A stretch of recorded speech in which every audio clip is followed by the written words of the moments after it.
용산이 무서운 게 이제 강남하고 비슷한 지역인데 예. 용산이 만약에 진짜 개발 호재로 인식이 되고 예. 치고 올라가면 주변 집값에 또 영향을 줍니다. 물론 기준금리가 올라가지만 기준금리가 한 번에 3% 가는 거 아니잖아요. 예. 내년까지 이제 순차적으로 올라갈 텐데 당연히 기대감을 주게 되고 이게 개발 호재가 되면 집값 자극 우려 충분히 있어서 윤석열 당선인 윤석열 정부에서도 이 집값 안정에 대해서 계속 안정된다는 게 전제 조건이거든요. 예. 규제를 푼다는 얘기는 그렇습니다. 이게 다시 불안정 집값이 다시 움직이게 된다면 모든 계획이 다시 원점에서 재검토될 수밖에 없기 때문에 103.5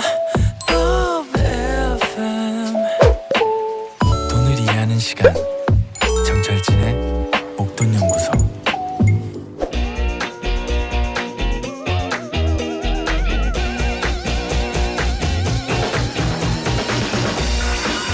부동산 투자와 내 집 마련에 대한 고민은 늘 있죠. 언제쯤 내 집 마련에 성공할까? 지금일까? 아니면 기다릴까? 부동산에 대한 이슈와 궁금증 나눠봅니다. 김인만의 이만저만 부동산. 부동산 경제연구소 김인만 소장과 함께합니다. 안녕하십니까? 안녕하세요. 네, 대통령 선거 끝나고 2주 정도가 지났고요. 네네. 우리는 대선이 부동산 시장의 불확실성 제거라고 봤는데 네네. 김인만 소장은 아직은 불확실성이다 이렇게 말씀을 하셨죠. 정책의 불확실성이 남아 있는 것 네. 같습니다. 시장 분위기는 어떤가요?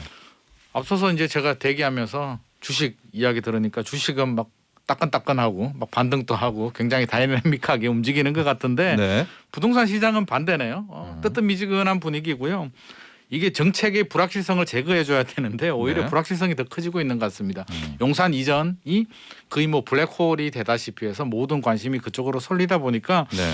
부동산 시장은 크게 큰 반등은 없는 것 같고요. 통계를 보더라도 네. 하락은 멈춘 것 같아요. 아 그래요? 하락은 멈췄는데 네. 반등도 아니고 그냥 뜨뜻미지근하게 그냥 보합으로 가고 있습니다. 그래서 예. 상승 지역별로 보면 뭐 큰 차이는 없어요. 그냥 볼까요? 지방 중소도시들 뭐 계속 강세를 보이고 있고요. 하락 지역들 같은 경우도 우리가 예상했듯이 수원이라든지 인천, 대구, 뭐 고양, 천안 이런 지역들이 뭐 지난주와 큰 차이가 없습니다. 그래서 네.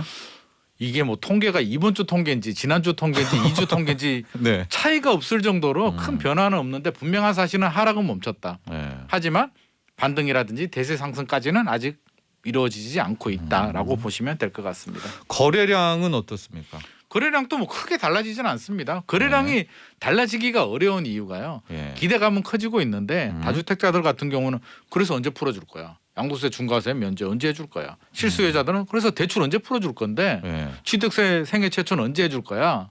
해주면은 내가 고민해보고 살게. 라는 분위기이기 때문에 그냥 두 눈 부릅뜨고 지금 관망만 하고 있습니다. 이런 거 보면 주식이랑 부동산의 메커니즘이 좀 다른 것 같아요. 그러니까 주식 그렇죠. 같은 경우에는 그걸 기대하는 맞습니다. 그 기대감으로 갔다가 맞습니다. 정작 그러니까 만약에 부동산으로 따지면은 뭐 대출 규제 완화라든가 뭐 취득세가 딱 발표 나잖아요. 네네. 그러면 주식은 이제 그때 떨어지는데 그렇죠, 그렇죠. 부동산은 그거 확인할 때까지는 계속 가네요. 그냥 정책의 불확실성이 이게 기대감 때문에 움직이지는 않고요. 예. 개발 호재 같은 경우에 뭐 지하철이 생긴다라고 하면 예. 주식하고 비슷하게 미리 좀 하지만 반등을 하는 경우들이 있지만 정책의 불확실성은 그렇지 않습니다. 왜? 기대감 때문에 팔았다가 양도세 중과세 맞으면 예. 뭐 누구 좋은 일 시키라고요. 그래서 예. 주식과 부동산이 좀 다른 점은 그런 점이 있는 것 같습니다. 아직도 거래량도 그렇고 네. 불확실성은 지속되고 있다. 네네. 시장에 부동산 시장 이렇게 정리를 해보도록 하겠고요. 실은 오늘 이따가 이제 올해 네. 세금의 부동산 관련 세금의 기준이 되는 이제 공시 가격이 발표가 되지 않습니까? 네네. 됐죠. 예, 한 네. 20% 정도? 17.22%가 예.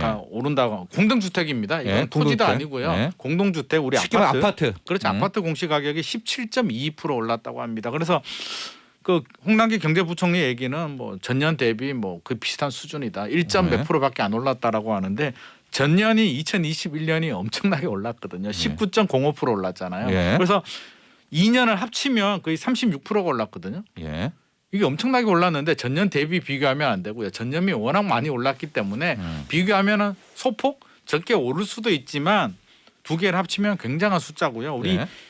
2020년이 5.98%였고요. 전반적으로 5에서 6% 정도. 네. 우리 13년도는 12년도 침체가 반영이 되면서 마이너스까지 기록을 했거든요. 네. 그래서 많이 올라야 5%에서 5%대인데 작년과 올해 연속 두 자릿수로 올랐기 때문에 굉장히 부담스러운데 사람들은 그렇게 생각할 수 있어요.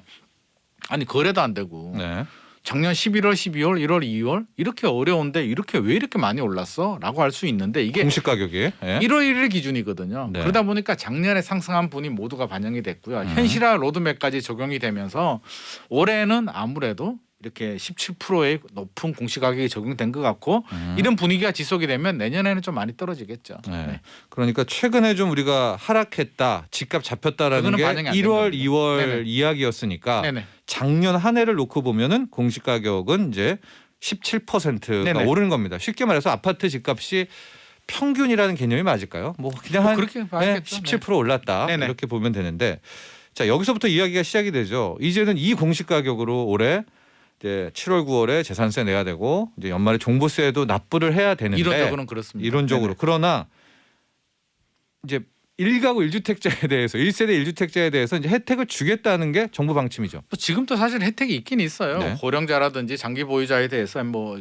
세액공제 혜택도 주고 하는데 정부에서는 아무래도 그래도 부담스럽죠. 이게 사실 이번 대선도 부동산 민심이었고 조세 저항이었잖아요. 네. 표 차이도 얼마 안 났는데 아마 민주당 입장에서는 굉장히 뼈아픈 부분이 될 거예요. 만약에 조세 저항이 부동산 세제 부담이 이 정도까지 되지 않았다면 그 25만 표 차이가 얼마 나지도 않거든요. 근데 이제 6월 달 있으면 지방선거가 있잖아요. 네. 지방선거 전에 어떻게든 실수요자들에 대한 부담을 완화시켜주는 조치를 저는 할 것 같습니다. 왜? 이거 잘못하면 부동산 민심이 이렇게 많이 올랐는데 공시가격이 가만 내버려 두게 되면 재산세 폭탄 맞죠? 어느 정도 오르나요? 만에 하나 이제 올해 공시 가격으로 냈다고 치면 작년 대비. 이게 종부세 같은 경우는요. 이게 공시가격도 올랐죠. 네. 공정시장 가액 비율도 비율도 가만 내버려 두면 지금 100%까지 100%. 가잖아요. 네. 그래서 전체적으로 뭐 세율은 당연히 뭐 중과세가 적용되는 거고 그러면 작년에도 굉장히 폭탄을 맞았는데 작년보다도 뭐 20% 이상 뭐 더 내야 된다라고 보게 되니까 네. 굉장히 조세장이 커지겠죠. 그래서 네. 아마 그 윤석열 당선인 측에서도 이거 완화를 시켜주겠다라고 했는데 아마 민주당 측에서도 지금 굉장히 발등에 불은 떨어진 것 같습니다. 그러면은 이제 작년 수준으로 되돌리겠다고 했는데 방법론으로 보면 네. 어떤 방법이 있죠? 왜냐하면 올해 공시 가격은 나왔잖아요. 네. 예. 그러면 예. 법대로 한다면 올해 공시가격을 적용해야 되는 게 맞죠. 예. 그래서 이걸 바꿀 수는 없어. 이걸 바꾸려면 법을 개정해야 되거든요. 예. 작년 수준이든 2020년 수준이든 예. 그 수준으로 가려면 공시가격을 되돌려야 되는데 가격 숫자 자체를 바꿀 수는 없어요. 내년도 공시가격을 뭐 좀 상승을 제한을 시킬 수는 있겠지만 예. 이미 발표된 공시가격을 숫자를 지금 와서 조정할 수는 없고요. 그렇죠. 공시 가격을 뭐 낮게 하는 것도 반칙이죠. 이건 반칙이죠. 조사해야죠. 그러면 이제 말하는 게 2020년 공시가격을 적용하려면 뭐 특별법을 제정을 하든 법을 개정을 특별법? 해가지고 예. 결국 국회에서 법을 개정을 통해서 2년 전 가격으로 적용을 해줘야 되는데 네. 지금 논의를 하겠죠. 민주당하고 국민의힘하고 논의를 해야 되는데 지금 용산이 네.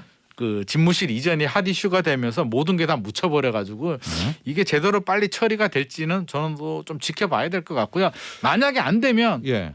공정시장 가격 비율을 좀 낮춰주겠다라는 입장이거든요. 그러니까 지금 공정시장 가액 비율이라는 게 공시 가격을 또 바로 적용하지 않고요. 네네. 거기에서 이제 또 할인을 해주죠. 약간 할인을 해주는데 네. 사실 이게 재산세 같은 경우도 한 60%인가요? 60%. 네. 그 정도 해주는데 재산세를까지 이렇게 해줄지 네. 종합부동산세가 이제 올해 100%가 되잖아요. 원래 80%였는데 네. 그래서 80%한 20% 깎아주다가 이제 올해 되면 하나도 안 깎아주게 되는데 이거를 어느 정도 수준까지 맞춰줄지가 이제 윤석열 정부의 숙제가 될 것 같습니다. 그러나 하겠다고 했으니까 정부가 뭐 하겠죠. 방법 넣는 건 네. 나오겠죠. 공정시장 가격 비율을 낮추든 네. 그 여당 야당이 협치를 해서 뭐 2020년 수준이든 2021년 수준을 적용을 하든 하긴 할 것 같은데 네. 해야 하는 거잖아요. 이거 역시 불확실성이라는 아 거죠. 그렇게 보세요. 네. 해야 되니까. 네. 저도 할 것 같아요. 할 것 네. 같은데 그거 언제 할 거야? 네. 시장에서는 이렇게 기다리고 있는 거죠. 도대체 언제 할 거야? 제발 좀 집무실 가지고 싸우지 말고 이런 것부터 먼저 해라고 네. 하는데 현실은 집무실이 우선인 것 같습니다. 세금 문제 좀 더 얘기를 하면은 우리가 보택이라는 게 있잖아요. 네네. 누가 이거 하면은 난 이거 받고 이거 더, 이거 받고 이거 더가 되지 않습니까? 지금 그런 그럼 상황이 될 수도 시장에서 있어요. 1세대 1주택자의 재산세와 종부세를 작년 수준으로 되돌리겠다라고 하는 카드가 나왔잖아요. 네네. 그럼 이제 이거 받고 이것도 더 깎아줄게. 이것도 더 깎아. 그런 기대감이 나오지 않을까요? 기대감 나오죠. 사실은 이제 1세대 1주택자들도 이제 부담은 늘어났지만 진짜 부담은 다주택자들이거든요. 예. 다주택자들은 이제 중과세 폭탄까지도 두들겨 맞기 때문에 이 다주택자 카드를 누가 어떻게 건드리느냐가 지금 굉장히 이슈가 될 것 같고요. 다주택자들도 많이 있잖아요. 결국엔 다주택자들이 강남 같은 경우도 이번에 대선 결과를 보게 되면 굉장히 몰표를 주다시피 했는데 민주당이든 국민의힘이든 누가 먼저 이런 카드 1세대 1주택자들 실수요자뿐만 이건 된 거고. 아니라 예. 더 파격적인 규제 완화 카드를 누가 먼저 꺼내 드느냐에 따라서 원래대로 한다면 민주당은 5년 동안 규제를 했잖아요. 예. 국민의힘은 당연히 풀어주겠다라고 했는데 저는 다른 양상으로 갈 수도 있습니다. 이게 지방선거가 있고요. 네. 부동산 민심으로 확인했고요. 2년도 안 남았죠. 국회의원 선거도 이제 곧 2년 후에 하잖아요. 네. 여기서 또 주춤하게 되고요. 부동산 민심에 대해서 어떤 인센티브 또는 지원을 해주지 않으면 민심을 얻지 못한다면 지방선거 필패 거의 뭐 지방선거는 그 뭐 몇백 표, 몇천 표 가지고 왔다 갔다 하거든요. 이게 굉장히 중요한 이슈이기 때문에 네. 뭐 집값 안정도 중요하겠지만 그 정치하시는 분들 근데 지금 입장에서 제가 헷갈리는 게 네네 부동산 가격이 너무 올라서 문제였잖아요. 네네 그러니까 선거에서 이기려면 집값을 떨어뜨리는 안정이 돼야 이기는 거잖아요. 네 그러면 세금을 더 강화해야 떨어진다. 작년까지는 그랬죠. 네. 작년까지는 그랬는데 올해 주택 가격이 많이 오르지 않잖아요. 네. 이제 어느 정도 익숙해졌어. 사람들이 주택 시장이 안정이 돼야 되는 건 맞는데 안정이 폭락을 의미하는 건 아니거든요. 일단 월등히 더 높은데. 높긴 높죠. 네. 기준은 높아졌는데 여기서 상승하지 않는 분위기에서 이번 대선 결과가 그렇게 나왔다. 정치인들 입장에서는 여러 가지 이제 계산이 복잡해질 겁니다. 이걸 풀어주면 어디까지 풀어줘야 될까? 다시 또 집값이 자극이 될까? 네. 그건 안 되잖아요. 이제 민주당이 야당이 네. 되잖아요. 이게 또 다른 변수가 민주당이 계속 여당이면은 국정에 대한 책임도 있는데 네. 집값이 이제 다시 만약에 오르게 된다면 그 책임은 누구한테 갈까요? 이제 새 정부가 되겠죠. 새 정부가 네. 되잖아요. 그럼 민주당 입장에서는 괜히 규제를 더하겠다고 나섰다가 민심 또 잃어버리게 되고 집값이 안정되면은 그 공은 또 윤석열 정부한테 돌아갈 수도 있기 때문에 정치적인 셈법이 지금 굉장히 복잡하게 돌아가고 있는 것 같습니다. 근데 이걸 이렇게 정치로 풀어가는 게 아니라 네. 어떤 정책으로 경제 원리가 돼야 경제로 되죠. 가야 되는 그렇죠. 거 경제로 아닌가? 가야 네. 되는데 지금 정치로 가고 있는 게 저도 굉장히 좀 안타깝고요. 네. 하루 빨리 좀 경제로 돌아와서 경제 이슈에 따라서 집값 안정과 공급이 어떻게 나오고 실수요자를 어떻게 보호하는지 경제 정책으로 빨리 좀 리턴했으면 좋을 것 같습니다. 그렇습니다. 하고 추가 완화의 가능성은 높다. 가능성이 김인만 있다고 소장께서는 봅니다. 네네. 그러나 그것도 나와봐야 나와야죠. 나와야 된다. 네네. 네. 자, 여기까지 지금 세제 완화 오늘 발표됐던 보유세 완화 부분들 이제 설명을 해드렸고요. 또 하나가 지금 청와대 용산 이제 집무실 이전입니다. 뭐 네네. 가야 된다 말아야 된다 이런 거는 이제 빼놓고 네. 부동산 시장으로만 좀 보면 네네. 용산 지역의 부동산 나아가서 용산 집값발 서울 집값에 미치는 영향 뭐 이 다각도의 분석이 좀 있는데요. 네네. 나눠서 보겠습니다. 네네. 나눠서 용산이라는 이제 쪽으로 네네. 1번이 일단 집무실을 용산으로 옮깁니다. 네네. 그럼 바로 국방부 인근 지역 있잖아요. 네네. 여기는 개발 제한이 들어가는 거 아닌가요? 한강로 지역인데 한강로죠. 제가 예. 엊그제 다녀왔거든요. 예. 현장 뭐 조사도 할 겸 다녀왔는데 기자분들이 엄청나게 나와 있더라고요. 예. 굉장히 많이 나와서 아는 기자들도 보고했는데 자 인근 지역들 같은 경우는 과연 호재냐 악재냐 바로 인근. 그렇죠. 바로 예. 인근 뭐 한강로 158번지 일대 요런 예. 제가 한번 물어봤어요 주민들한테. 그래서 어떻게 생각하세요라고 하니까 부정적인 의견이 굉장히 많았습니다. 우려. 서울시는 추가 규제를 안 한다고 했고요. 예. 윤석열 당선인 또 추가 규제는 안 한다라고 했는데 지금 또 군사 지역이잖아요. 예. 국방부가 있기 때문에 지금 또 뭐 규제가 없는 건 아니고요. 뭐 고도자 남산 또 뒤에 있고 어떻게든 지금 또 규제가 있는데 추가 규제를 안 한다는 거지 규제를 풀어준다는 얘기는 아니지 않느냐. 예. 또 하나 35층 룰이 없어졌죠. 예. 2030 도시계획에서 네. 이제 건축 심의를 받아서 고층으로 지을 수는 있는데 과연 건축 심의를 했을 때 고층으로 지을 수 있겠느냐. 다 보이는데 청와대 집무실이 보이는데 과연 서울시에서 고층 뭐 50층 60층 개발을 허용해 줄까. 네. 그 비싼 땅에 고층 개발 안 하게 된다면 굉장히 뭐 사업성이 안 나오거든요. 네. 그렇게 따진다면 주민들은 굉장히 좀 불만 우려의 목소리 제대로 안 될 것 같아. 결국에는 우리가 얻는 게 뭐지? 예. 이런 반응들을 굉장히 보이고 있는데 이게 지역마다 좀 온도 그렇죠. 차이가 있습니다. 바로 인접한 지역들은 굉장한 우려의 목소리가 더 크다. 알겠습니다. 네. 1번 이제 바로 인근 지역 한강로 일가 뭐 네네. 일가라고 하나요? 그쪽은 어쩔 수 없이 네. 제한이 있을 것이다. 네네. 두 번째 이 포커스가 용산 공원입니다. 이미 센트럴파크 뉴욕 네네. 센트럴파크 수준이고 축구장 300개 와. 이게 어마어마한 땅인데요. 엄청난데? 네네.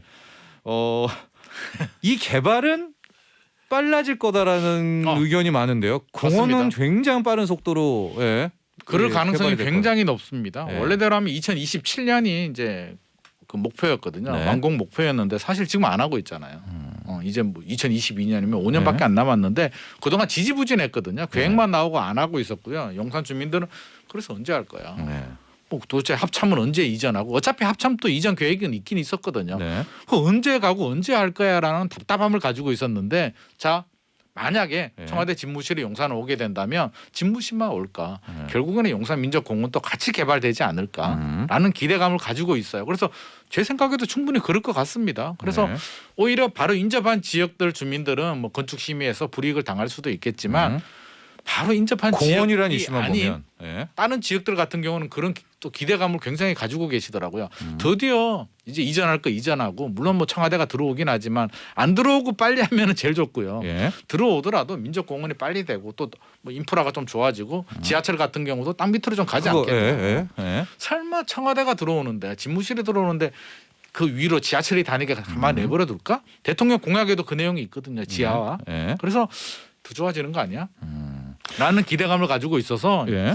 오히려 또 부동산 측면에서 보면 약간 개발 호재 기대감을 충분히 가질 수 있는 상황이 되고 있습니다. 근데 이제 용산 공원에 당초 여러 가지 이야기들 썰이 있었는데 이제 주택 이야기도 많이 나왔었고요. 네네. 집값이 한참 올랐을 때는 그렇죠. 이 용산 공원에다가 정말 임대 주택 공공 임대 10만 원만 지으면 서울 집값 다 잡는다. 이제 주택을 거기에 짓게 된 끝났죠. 이 계획은 없어지게 되나요? 제가 네. 볼 때는 거의 끝났다고 봐야죠. 네. 청와대 집무실이 나오는데 민족공원 안에 또 아파트를 짓는다. 네. 이거는 현실적으로 좀 어렵지 않나 싶습니다. 물론 뭐 법적으로 어떻게 풀지는 모르겠지만 네. 국토부에서 청와대 집무실 옆에 임대 아파트를 짓지는 않을 것 같아요. 내지는 아파트는 아니다. 그래서 주택은. 예. 국토부에서 추진 안 하는데 네. 뭐 야당에서 추진해서 주택을 지을 수는 없잖아요. 네. 그래서 현실적으로 이제 용산 민족공원 내에 임대 아파트를 짓는 계획은 저는 사실상 무산된 게 아닌가 생각을 합니다. 저스트 그냥 공원 개발이네요. 공개발 예. 그냥 청와대 공원, 집무실 예. 그러니까 뉴욕 백악관처럼 만들겠다는 구상이 있거든요. 그렇게 예. 될지는 모르겠지만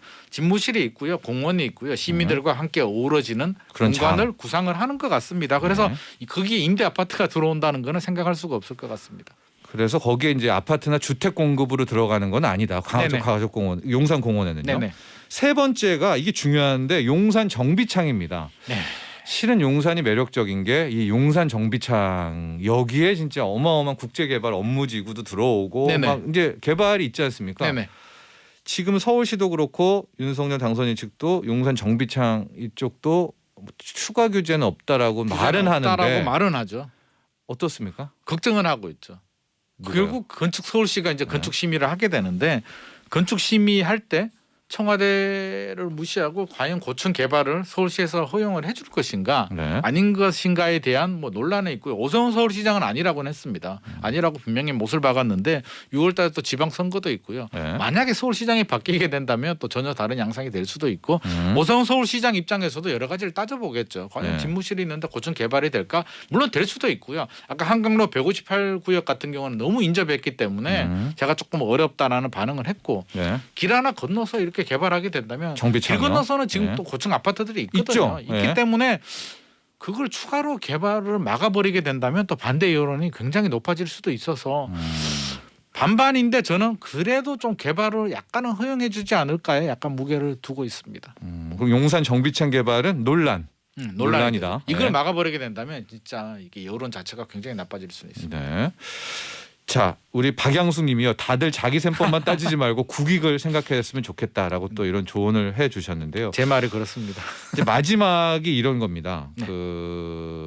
이제 범용산이라고 해야 되나요? 네. 이천동도 있고요. 동부 이천동까지 아주 그냥 용산을 크게 보는 네. 이 지역들은 어떻습니까? 범용산 쪽으로 그 지역들은 이제 그런 개발 이제 희망을 가지는 거죠. 아, 지하철이 경의선 같은 게 이제 땅 밑으로 가면 더 좋지 않겠느냐. 네. 그래도 뭐 도로 같은 경우도 그렇고 여러 가지 인프라가 좀 불편하겠죠. 교통 통제 같은 걸 하겠지만 네. 불편함에 비해서 서울시가 추가 규제로 막지도 않고 오히려 조금 인센티브 건축 심의도 좀 잘하게 해주고 거리도 머니까 거리도 상대적으로. 멀고 네. 지금 뭐 35층 룰도 없어졌고 집무실이랑. 그래서 네. 아름다운 뭐 민족공원을 만든다고 하니 어우러져서 조금 더 혜택을 받지 않을까라는 기대감을 사실은 가지고 있습니다. 네. 그래서 약간 긍정의 효과. 인접 지역 주민들은 좀 불만이 굉장히 많지만 이게 거리가 조금 떨어질수록 기대감을 가지는 목소리들도 꽤 많이 있습니다. 종합해 보면은 뭐 모른다네요. 용산이 어떻게 집값이 어떻게 사실 된다. 이전 또 이제 100% 한다라고는 했는데 네. 지금 또 여러 가지 논란이 있잖아요. 제가 안타까운 건 사실 우리 국민들하고는 예. 크게 상관이 없잖아요. 우리 네. 국민들이야 청와대 이전하든 안 하든 상관없고 앞서서 얘기했듯이 정책의 불확실성. 네. 그래서 세금 규제 뭐 얼마나 어떻게 언제 어떻게 풀어줄 것이냐. 또 집값 안정화되고요. 안정이 어떻게 되고 네. 이런 게 더 관심사인데 지금 모든 핫 이슈가 모든 기자들 부동산 기자들이 지금 용산에 나가 있는 거로 봐서 네. 저도 개인적으로 좀 굉장히 안타깝게 생각을 하고 있습니다. 그렇습니다. 하고 이제 또 걱정되는 것은 지금 벌써 나오는 이야기가 이제 규제 완화들을 윤석열 당선인 이제 새 정부에서 자꾸만 외치니까 다시 집값이 그런 가능성이 충분히 자극하는 있어요. 거 아니냐라는 이런 우려도 많이 나옵니다. 우려 나오죠. 예. 지금 하락세가 멈췄고요. 네. 지켜보고 있는데 예. 실제로 규제가 풀리고요. 여러 네. 가지 뭐 지하철 또 용산 지역들 개발 용산이 무서운 게 이제 강남하고 비슷한 지역인데 그렇죠. 예. 용산이 만약에 진짜 개발 호재로 인식이 되고 예. 치고 올라가면 주변 집값에 또 영향을 줍니다. 물론 기준금리가 올라가지만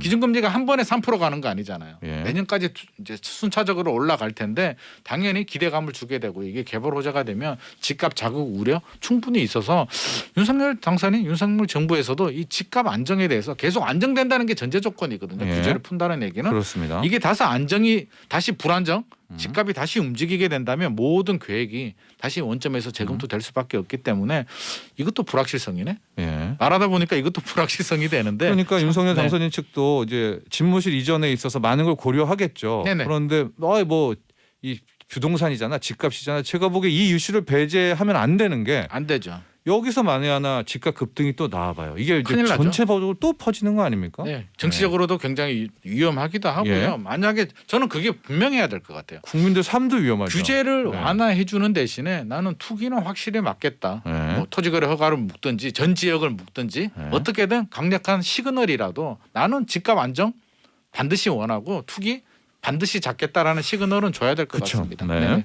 지금 인수위도 많은 고민을 하는 것 같은데 네. 대출 규제 완화까지 하면서 오늘 좀 마무리해야 될 것 같은데요. 지금 저도 그 걱정이에요. DSR도 맞습니다. 풀 수 있다는 뭐 얘기가 5억까지 나오잖아요. 푼다는 얘기가 예. 나오더라고요. 그래서 우리가 그동안 이거- 했던 얘기는 이것도 LTV는 풀되 그렇죠. DSR은 두잔데 저는 둬야 된다고 생각하는데 네. 이걸 풀게 된다면 실질적으로 이제 혜택을 받는 분들도 계시겠죠. 계산 경제적으로 따져 보면은 뭐 풀어줄 수도 있습니다. 예. 경제의 논리를 떠나서 심리적으로 보면은요, 야 대출 규제도 드디어 풀리는구나, 모든 규제가 다 풀리는구나라는 시그널로 받아들이게 된다면 예. 이게 기대감이 되고 투자 심리를 엄청나게 자극할 수도 있기 때문에 저는 이런 메시지는 굉장히 좀 신중해야 되지 않나 생각을 합니다. 예. 지금 이미 은행권에서는 한 발 앞서서 돈을 맞아요. 그렇게 잘 빌려준다고 그러죠. 그래요. 예. 저도 은행 한번 가봐야 될 것 같습니다. 네. 그렇게 되니까 이게 최소한의 어떤 메시지는 필요하지 않습니까? 메시지는 줘야 됩니다. 예. 반드시 나는 좌시하지 않겠다. 대출 집값 상승을? 규제도 실수요자들한테 해주는 거지. 예. 집값이 들썩이게 된다면 더 강한 규제라도 하겠다라는 시그널은 반드시 줘야 될 것 같습니다. 그렇습니다. 규제 완화라든가 뭐 시장 자율에 맡긴다라는 또 윤석열 정부, 윤석열 당선인 측의 그런 의미도 알겠지만은 네. 그렇다고 집값이 다시 오르면은 이거는 그건 안 되죠. 아니잖아요. 안 네. 되죠. 네. 모든 부동산 정책은 규제를 완화하더라도 주택 시장 안정이 전제 조건이 되어야 됩니다. 네. 그래서 이 대출 규제 완화 부분도 네. 진짜 방향성이 좀 모호합니다. 네. 이거 역시도 불확실성이네요. 불확실성이죠. 네. 불확실성인데 기대감을 가지기에는 충분하죠. 야, 기다리면 진짜 되는 거 아니야? 네. 나 팔려고 했는데 더 기다려 봐야겠다라는 사람들이 최근에 또 늘어나고 있어서 저는 내심 좀 걱정이 되기도 합니다.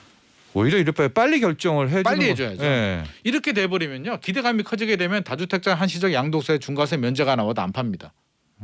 그러면서 또 거래는 또 올라가는데? 묶이면서 또 그렇죠. 집은 또 값은, 양도세 네. 중과세가 가장 효과적으로 매물이 많이 나오게 하려면 야 지금 안 팔면 안 되겠구나라는 심리가 돼야 되는데 이게 기대감이 커지게 되면 네. 정책에 부작용이 생길 수가 있습니다. 오늘 여기까지 하죠. 감사합니다. 네.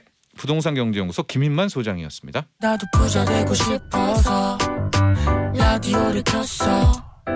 정확하고 철저한 정철진의 목돈 연구소.